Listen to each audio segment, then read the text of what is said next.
Hey everybody, welcome back to the other side. We've got a couple different things for you today.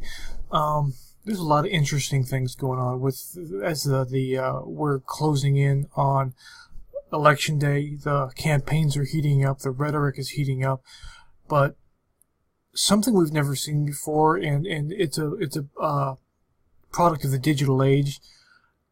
We are seeing views into these campaigns that we've never seen before. With the documents, with the WikiLeaks, with Project Veritas, all these things that are coming to a head, talking about just how bad, just how corrupt our government really is. I wanted to bring your attention to this. Now, this is something at a press conference. President Obama was asked about Trump talking about the rigged election campaign, and they were very quick, they being the Hillary's campaign, the government at large, and the media, the big media. They were very quick to jump on Trump as a crazy conspiracy theorist. Now, if you saw tonight's debates, you saw that. You saw Hillary starting to really hit that point home that, if you don't follow the ground rules, if you don't follow the normal train of thought, you're crazy, or you can't face reality. But all that kind of brought me back to this. I saw this video the other day, and let me play the first part for you. I have never seen in my lifetime or in modern political history any presidential candidate trying to discredit the elections and the election process before votes have even taken place. Whether or not a vote has taken place is completely irrelevant to what he's saying, but let's continue. It's unprecedented. It happens to be based on no facts. That's the part that bothered me the most about this. We've got the leader of this country. And I understand you're on one side of the fence, but there's got to be a time, even in politics, where we have to stand up and we have to talk about the things that are going on. And we know that elections are rigged. We know that corporations are more and more running things than we are. That the corporations are much more important because they can afford lobbyists. They can afford to fill the pockets of these politicians. But there has to be a time where we have to stop and think about what's going on. Every expert, regardless of political party, regardless of ideology, conservative or liberal, who has ever examined these issues in a serious way will tell you that instances of significant voter fraud are not to be found. Okay, we're just going to stop it there. The reason why I'm bringing this up is because this is my preface. Because if you haven't seen the Operation Veritas videos, I'm going to put the links to these in the description below. That's what this is about. We're getting there.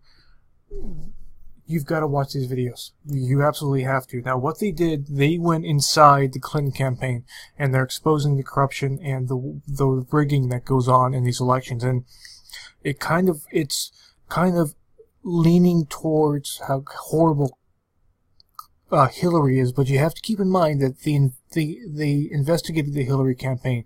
That doesn't mean that Trump is squeaky clean either. So you can't take this as a pro-Hillary thing. I'd look at this as a negative politician thing. So watch this part. Our investigators wanted to find out what it would take to get the highest favorable turnout. Democratic politico Scott Fovel was our target, and he was more than willing to lead us through the process of how to rig an election. We did to them when we were in charge too. So what did we do? We did the exact same thing. We manipulated the vote with money and action, not with laws. It's a very easy thing for Republicans to say, well, they're busting people in. Well, you know what? We've been busting people in, you fucking asshole, for 50 years, and we're not going to stop now. We're just going to find a different way to do it. Now, what he's talking about there is there. You can watch the video, and it'll talk about different plans that they have for getting illegal immigrants into different voting precincts with fake ID and pay stubs, so they can vote and then bus to another section and vote, and so on and so on. So they're talking strictly about rigging the elections. And one of the things that they're talking about in this is number 2, but in number 1. They talk about now, if you remember, let me back this up again. If you remember, there was a lot that was made by the Hillary campaign and by the big media outlets about how violent the Trump rallies were, how there were fights, and and Hillary's campaign were much nicer, and people didn't get angry. And it's basically speaking to the lower common denominator of the people who are after Trump. And it's this much bigger picture thing. But in these videos, they're talking about that these people, the Scott Fogle and the people with the DNC, they're sending people over to Trump's rallies to start fights. Now watch this. If we're just going to let it speak for itself. Remember this woman? Her name is Shirley Teeter. She is a 69-year-old sufferer of COPD. According to numerous news stories at the time, she was assaulted at a Trump rally in North Carolina by Trump supporter Richard Campbell. The media played her story across the country for days. She was one of our activists. She was one of your activists who had been trained up to bird dogs. Yes. So the term bird dogging, you put people in the line at the front, which means they have to get there at 6 o'clock in the morning, so they're getting the front of the rally, so that when Trump comes down the rope line, they're the ones asking him the question in front of the reporters because they're pre-placed there. To funnel that kind of operation, you have to start back with people 2 weeks ahead of time and train them how to ask questions. Right. You have to train them to bird dog. No, I'm saying we have mentally ill people that we pay to do shit. Make no mistake.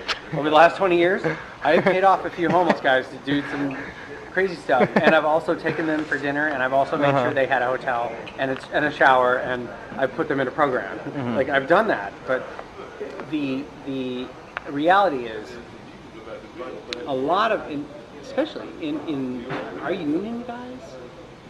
A lot of our union guys, they'll do whatever you want. Yeah. They're rock and roll. It's absolutely disturbing the lengths that they'll go to win an election. Now, no 69-year-old woman, COPD or not, but she should never be punched in the face. But you have to understand that was her job. She got paid to go. And I guarantee you the people who paid her were ecstatic that she got knocked on her ass at a Trump event, and it was recorded. This is Dirty Politics, ladies and gentlemen. Let me know what you think in the comments below.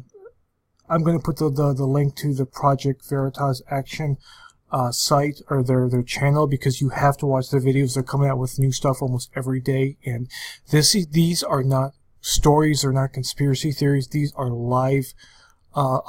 This is live video from the real people in charge. So it's keep your eyes open and keep watching.